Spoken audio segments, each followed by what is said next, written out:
मेरे प्रिय दर्शकों नमस्कार। प्रिय दर्शकों, ऋषि ज्योतिष में मैं आपका तहे दिल से स्वागत करता हूं और आप मेरे वीडियो बड़ी उत्सुकता से देख रहे हैं। बहुत ही आपको धन्यवाद देना चाहता हूं।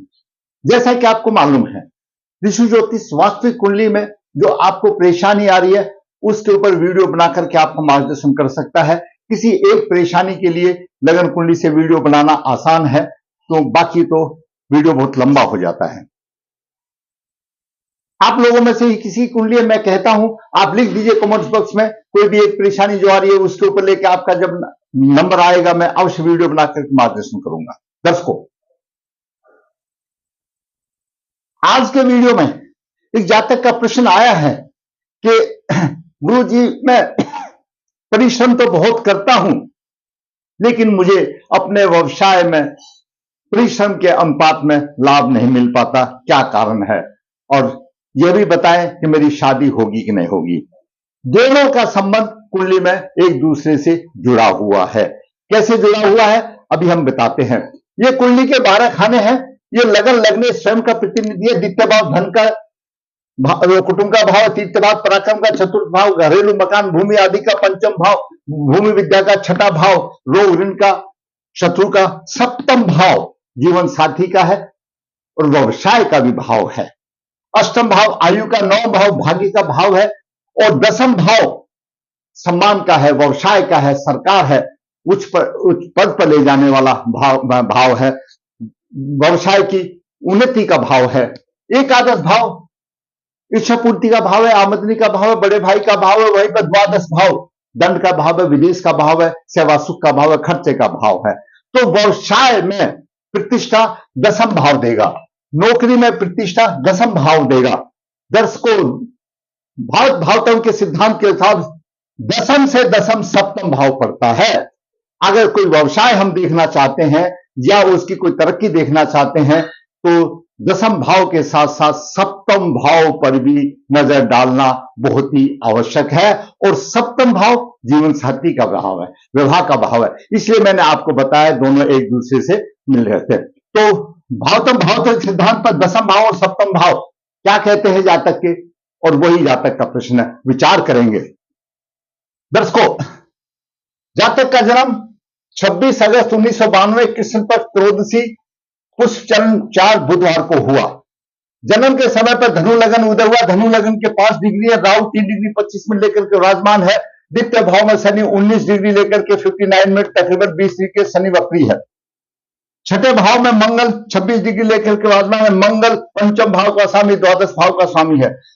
सप्तम भाव में केतु 3 डिग्री 25 मिनट लेकर विराजमान है। अष्टम भाव में चंद्रमा अपनी राशि में 14 डिग्री लेकर के 59 मिनट 59 यानी 15 डिग्री के बराबर है। और वहीं पर बुध 22 डिग्री लेकर के विराजमान है।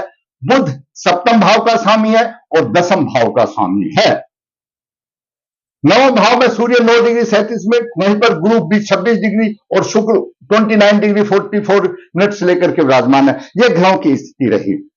लग्नेश नवम भाव में धनु लगन है। धनु लगन वाले बड़े आत्मविश्वासी होते हैं और वो प्राय धोखा खाते हैं।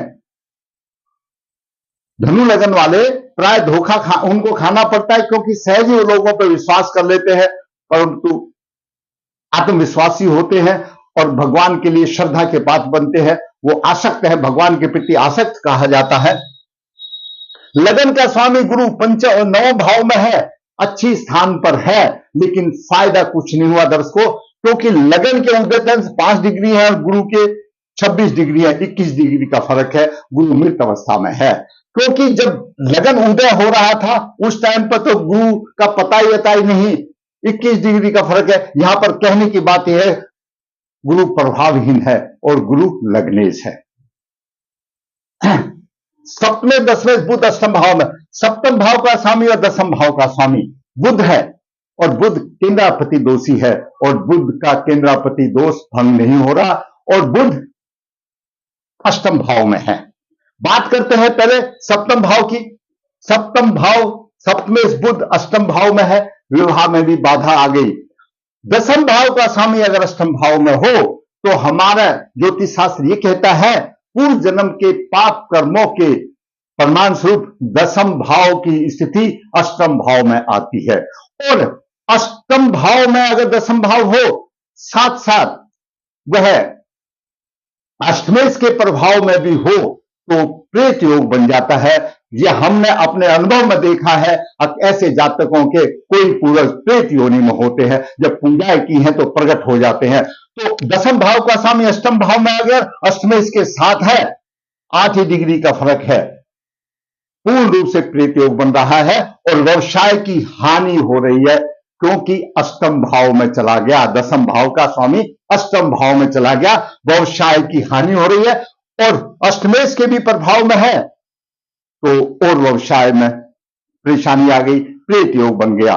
चंद्र बुध का विश्वयोग भी माना जाता है। जिस प्रकार शनि और सूर्य का विश्वयोग माना जाता है, इसी प्रकार चंद्र बुध का भी विश्वयोग माना जाता है। तो यहां पर प्रेत योग हो गया और दसम भाव का स्वामी अष्टम में आ गया।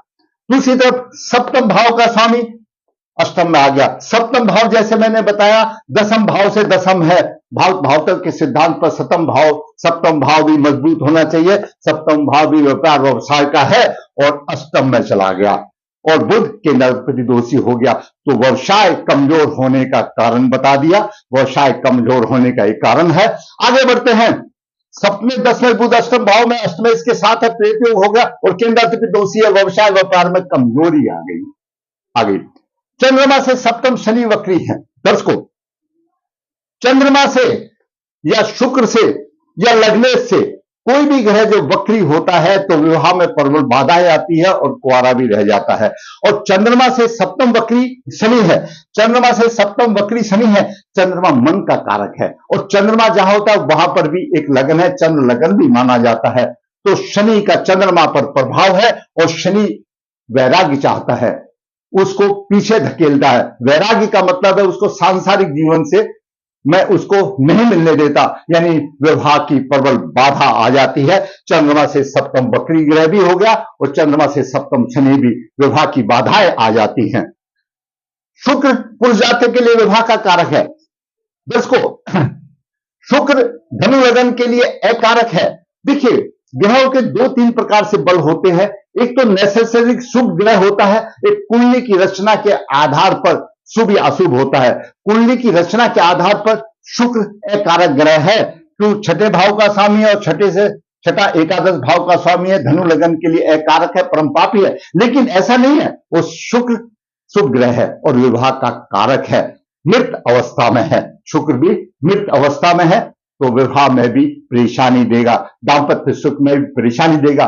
सुख लक्ष्मी है, सुख भोग उल्लास का कारक है, तो यहां पर भी ये परेशानी आ गई। इसके साथ साथ यहीं पर परेशानी नहीं रुकती। दर्शकों, आगे हम बढ़ते हैं। वैनाशिक नक्षत्र, जातक का जन्म पुष्य नक्षत्र है, पुष्य नक्षत्र से 22वां नक्षत्र वैनाशिक बनता है। उसका जो भी स्वामी होगा वह विनाशकारी होगा। अगर कुंडली में वह कारक ग्रह है तो 5-10% की हानि करेगा, अकारक है तो कंप्लीटली नुकसान देगा, विनाश कर देगा। पुष्प से 22वां नक्षत्र भरणी नक्षत्र होता है। भरणी नक्षत्र के स्वामी शुक्र है और शुक्र अकारक है, शुभ ग्रह जरूर है, अकारक है, मृत अवस्था में है। यहां पर भी उसको विनाशकारी का थप्पा लग गया, विनाशकारी हो, विवाह में प्रबल बाधा आ गई। बाद के इस ग्रह, दर्शकों, मिथुन लगन हो, कन्या लगन हो, धनु लगन हो, मीन लगन हो, इनमें सप्तम भाव का स्वामी बाद केस बनता है। लेकिन बाद केस कब बनेगा? उस ग्रह की स्थिति या तो अष्टम भाव में हो या अष्टमेश के साथ युति हो या अष्टमेश के नक्षत्र में हो। तो बाद के सप्तम भाव का स्वामी बना बुध और अष्टमेश चंद्रमा के साथ है, तो यहां पर भी बाद केस बन गया। हरेक चीज में, हरेक क्षेत्र में, हरेक उसमें बाधा का कारण बनेगा। और बुध तो सप्तमेश है, जब सप्तमेश ही बाधा का कारण बन गया तो विवाह कैसे होगा? बड़ा मुश्किल वाली बात आ गई कि सप्तमेश ही बाधा कारक बन गया। हरेक चीज जहां पर भी उसकी दशा अंतरदशा आएगी उस चीज को, शुभ प्रभाव को टांग पकड़ के खींच लेगा। उधर बुध भी अशुभ बन गया और विवाह का कारक शुक्र भी अशुभ बन गया और ऊपर से शनि की चंद्रमा पर दृष्टि आ गई और चंद्रमा से वक्री शनि हो गया, परेशानी आ गई। सप्तम भाव से संबंधित भी परेशानी आ गई, सप्तम भाव जीवन साथी का भाव है, विवाह से परेशानी आ गई, और व्यवसाय का ही भाव है तो व्यवसाय में भी परेशानी आ गई। दूसरी तरफ दसम भाव का स्वामी बुध अष्टम भाव में आ गया, अष्टमेश के साथ हो गया, प्रीत योग हो गया, लगन में राहु हो गया।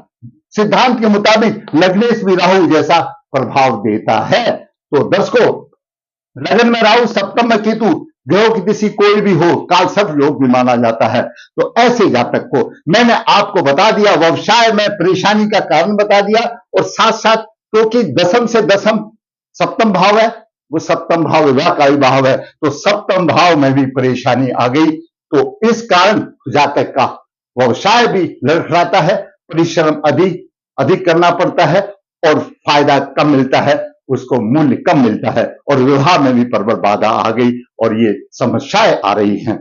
अब इसका उपाय दर्शकों मैं हमेशा बताता हूं कि जो भी हम लेकर के आए हैं इस जन्म में, वो अपने पूर्व जन्म के कर्मों के फल के आधार पर हमारी कुंडली की रचना बनती है।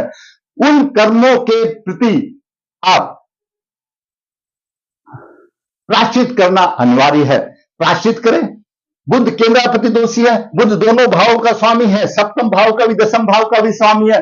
पूर्ण फल तब देगा जब उसका केंद्रापति दोष भंग हो जाएगा, भंग हो नहीं रहा। तो इसके लिए पूर्व जन्म के कर्मों के लिए प्रायश्चित करना अनिवार्य है। बुध कुल देवता का प्रतीक है, बुध बहन का भी, भुआ का भी है, तो उससे संबंध में कारक हुए कर्म करने पड़ेंगे। तो पितृदोष निवारण करके इसका प्रायश्चित करें। प्रायश्चित करने के बाद चंद्र बुध की शांति करें। राहु से सूर्य पीड़ित है, भाग्य भी साथ नहीं देता, सूर्य को ग्रहण लग गया और पितृ दोष हो गया, तो इसकी भी शांति करें। और शांति कराने के बाद दर्शकों, जातक को धनु लगन का भागवती लॉकेट, गुरु का, मंगल का और सूर्य का भागवती लॉकेट धारण करें। मैं कहता हूं मंजिल आसान होगी, सभी चीजों को उसको आराम से उसको राहत अवश्य मिल जाएगी। मैंने आज एक होनहार युवक है, 92 का है, 32 साल की उम्र हो गई, चिंतित है, व्यवसाय में उन्नति नहीं हो रही, थोड़ा सा उसका चंद्र लगन से हो रहा है, क्योंकि चंद्रमा लगन भी है। चंद्र लगन से दसम भाव में मेष राशि पर किया, मेष राशि का स्वामी एकादश भाव में आ जाता है मंगल, परंतु 26 डिग्री है, उदय अंश 5 डिग्री है, यहां पर भी प्रभावहीन हो रहा है। जब आप गुरु का और मंगल का रत्न धारण कर लेंगे तो ये सारी समस्याएं हो जाएगी। लेकिन रत्न जो तभी प्रभावी देगा जब अपने अशुभ कर्मों का प्रायश्चित आप कर लोगे। दर्शकों, मैंने होनहार पुरुष का मार्गदर्शन किया, व्यवसाय के लिया, और उसका विवाह में जो बाधा आ रही उससे किया। अगर आप समझते हैं ये वीडियो किसी के का मार्गदर्शन कर सकता है, तो मैं आपसे आग्रह करूंगा, आपसे विनती करूंगा, नर्म निवेदन करूंगा कि मेरा वीडियो अगर अच्छा लगा है तो लाइक करें, खराब लगा है तो डिसलाइक कर दें, मुझे कोई दिक्कत नहीं है, लेकिन अपना कमेंट जरूर लिखें क्यों खराब है, ताकि मेरा भी मार्गदर्शन होगा। विश्व ज्योतिष नर्मदा जी के तट के नजदीक है, यहाँ पर काल सर्प दोष, पितृदोष की पूजा की जाती है, जो इच्छुक के संपर्क कर सकता है। विश्व ज्योतिष हाथ से पत्रिका लिखता है, निचोड़ देता है, ग्रहों के अनुसार से उसके पेज हो जाते हैं, और उसको जीवन भर का रास्ता, उसका मार्गदर्शन हो जाता है, जो इच्छुक है संपर्क कर सकता है। विश्व ज्योतिष कन्या भाव के लिए गुण मिलान बिना किसी शुल्क के आपकी राह आसान करता है, जरूरत है संपर्क करने के लिए। अगर आप समझते हैं और मेरा वीडियो अच्छा है, किसी का फायदा कर सकता है, तो वीडियो को लाइक करें। अगर आपने मेरा चैनल अभी तक सब्सक्राइब नहीं किया तो सब्सक्राइब करें, ताकि मेरा भी मनोबल ऊंचा हो और इसी प्रकार वास्तविक कुंडली बना करके मैं आपका मार्गदर्शन करता रहूं। धन्यवाद।